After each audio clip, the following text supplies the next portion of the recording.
Okay, hi, this is Marion Douglas, and I am, as you know, an entrepreneur and life coach. And I was telling a story about some of the things that happened to me and where I went into business from. And so I'd like to tell you that I went into business for myself, and it was a huge, roaring success right from the beginning. But man, nothing could be further from the truth. I had no idea what I was getting myself into.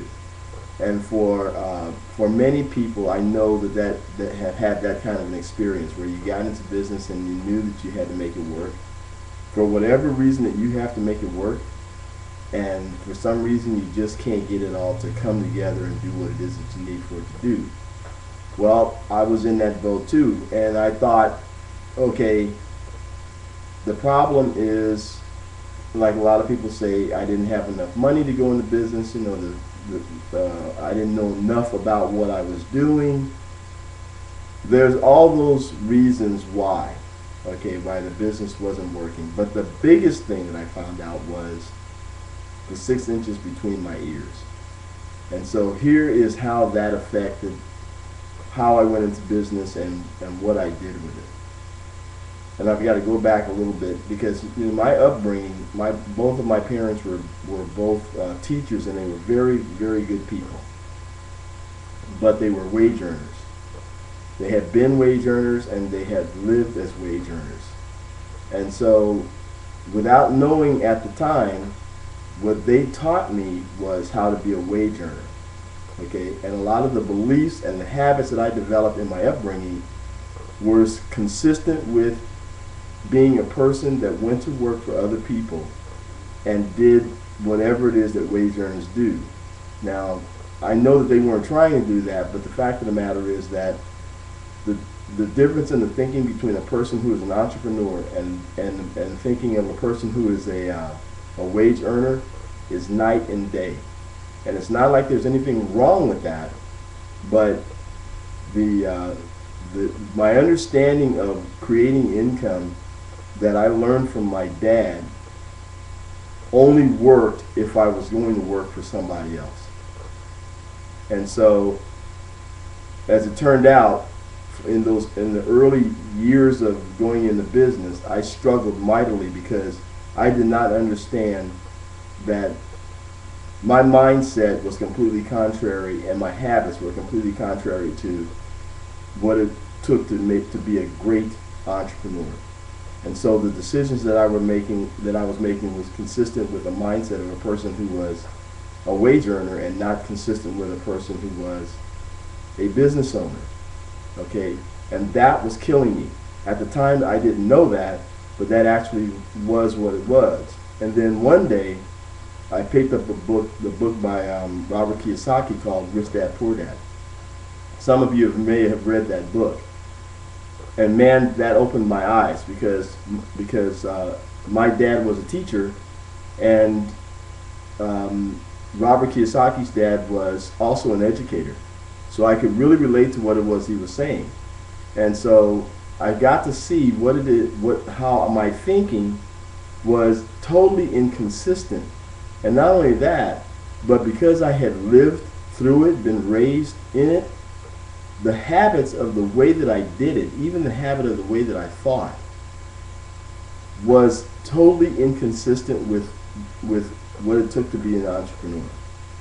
And I did not know that. I was not aware of it.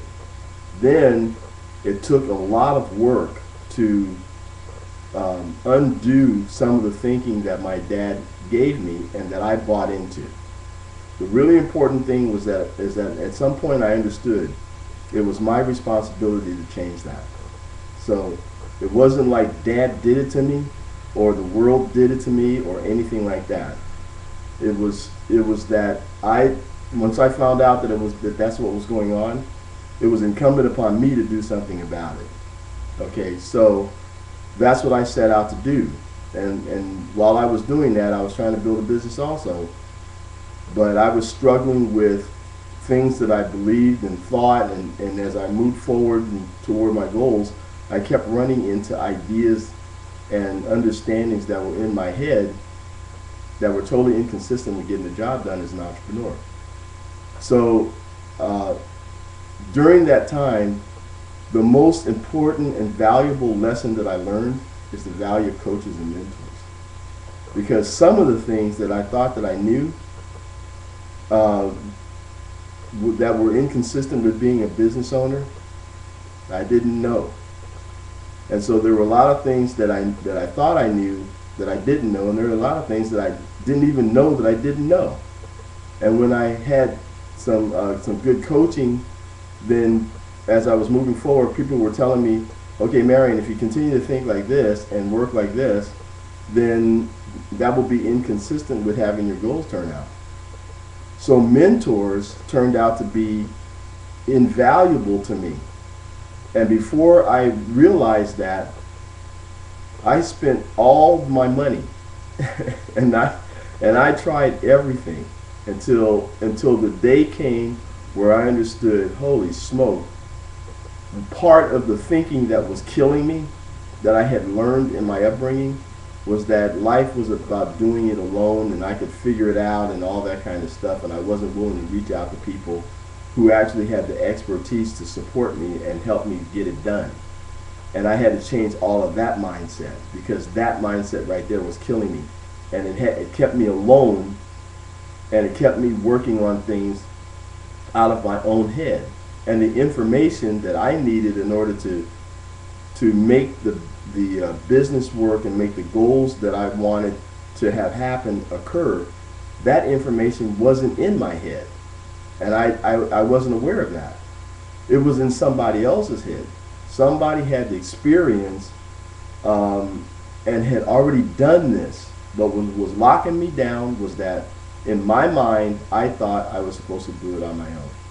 Okay, and that is a common mistake that many entrepreneurs make. When I talk to them, it's one of the biggest things that they're hanging on to. They think that they're supposed to do this alone, and they have a perspective and attitude about the way that they do it that makes them uncoachable. Uncoachable. And in this business, in any business, the one thing that you must be is coachable. I mean, you don't have to be. You can do it the way, however it is that you do it. But it will save you hundreds of thousands of dollars and many man hours in learning what it is that is the best thing to do and what works.